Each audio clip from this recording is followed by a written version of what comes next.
দুই হাত তুলে দোয়া করে যদি সব সমস্যার সমাধান হতো, তাহলে রাসূল সাল্লাল্লাহু আলাইহি সাল্লাম নিজে কখনো জিহাদের ময়দানে নামতেন না, মসজিদের কোণে বসে শুধু দোয়া করতেন।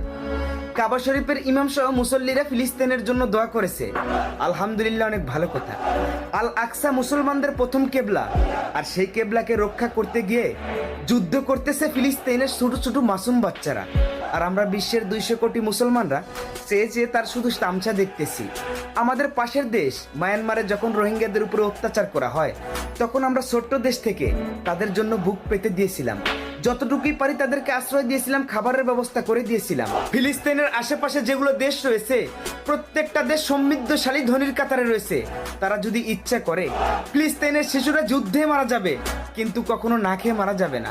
মনে রেখো হে ফিলিস্তিনের আশেপাশে দেশগুলা, আজকে যে ফিলিস্তিনের শিশুগুলো না খেয়ে মরে যাচ্ছে, কিয়ামতের ময়দানে ইনশাল্লাহ তারা জান্নাতের খাবার খাবে, আর তোমরা শুধু চেয়ে চেয়ে দেখবে আর আফসোস করবে।